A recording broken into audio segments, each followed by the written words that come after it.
மக்கள் பணியாற்றுவதற்கான ஒரு தலைவன் வேணும்னு மக்கள் எதிர்பார்த்துட்டு இருக்கிறாங்க. அந்த தளத்தை நிறைவு செய்வது எப்பயும் பாட்டாளி மக்கள் கட்சி தான். அதை பத்திரப்படுத்துவதற்காக ஒவ்வொரு பாட்டாளி சொந்தமும் உணர்வோடு இந்த பாட்டாளி பொதுக்குழு கூட்டத்திற்கு வருகை தந்து கொண்டிருக்கிறார்கள். நீங்க பார்த்திருப்பீங்க, எல்லார் முகத்திலையும் மிகப்பெரிய மகிழ்ச்சியும் சந்தோஷமும் இருக்குது. இன்னும் சொல்ல போனா நடைபயணத்துல எல்லாரும் ரொம்ப உற்சாகமா இருக்காங்க.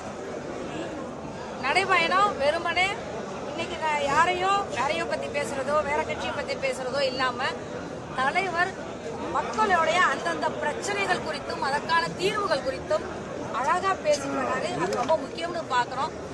எனக்கு ஒவ்வொரு கூட்டத்திலையும் தலைவர் மேடையில் என்ன பேசுறாங்கன்னு நாங்கெல்லாம் ஆர்வத்தோட அதை செயல்படுத்துறார்களா எங்க மாற்றிக்கொண்டு தயாரா இருக்கிறோம். இந்த பொதுக்குழு எங்களுக்கு நிறைய பொறுப்பு இருக்குது, நிறைய பணி செய்கிறதுக்கு எங்களுக்கு உத்வேகம் கொடுக்குது. அந்த வகையில் இது முக்கியமான பொறுப்புமா நான் பாக்குறேன்.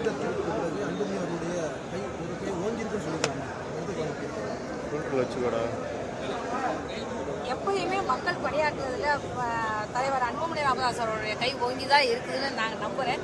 இந்த தீர்ப்பு மட்டும் கிடையாது, இது கூட இல்லாம நாங்க கடந்து போகணும்னு தலைவர் எல்லாரும் உள்ளிட்ட சாதாரண பாட்டாளி மக்கள் கட்சி தொண்டனும் ஆசைப்படுறோம்.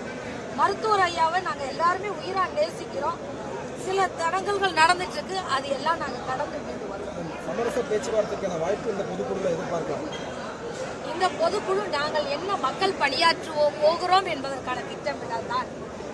உட்கட்சி விஷயங்கள் உங்கள்கிட்ட பேசுறதுக்கு இல்லை, நான் உங்களுக்கு சொல்றது பூராமே இன்னைக்கு மக்கள் விரோத அரசு நடந்து கொண்டிருக்கிறது. அதை களைவதற்கான மிக முக்கியமான திட்டமிடுதல்களை தருவதற்கு தலைவர் அவர்கள் நிறைய திட்டமிடல்கள் வச்சிருக்கிறாரு.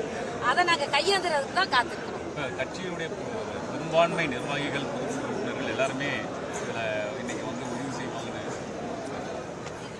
இது உங்களுக்கு புது கேள்வி. நீங்க இந்த கேள்வி கேட்க வேண்டிய அவசியமே இல்லை.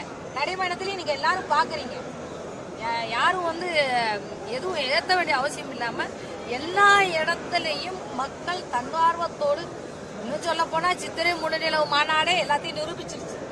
அதை தாண்டி இப்ப திரும்பி நாங்க உள்ள இறங்குறதுக்கு எங்களுக்கு காரணம் நாங்க ஏற்கனவே போட்ட திட்டமிடல் தான். இந்த போட்டிகளோ இந்த கேள்விகளோ எங்களுக்கு தேவையே இல்லாத ஒரு கட்டத்துல மக்கள் பிரச்சனைகளுக்கு நிறைய பேச வேண்டி இருக்குதுன்னு திட்டமிட்டிருந்தோம். அதன்படி இது போய்கொண்டே இருக்குது.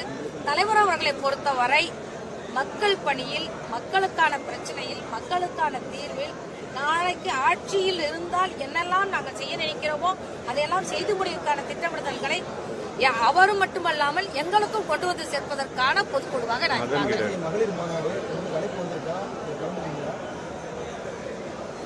மகளிர் எங்களுக்கு எதுவும் அழைப்பு வரல.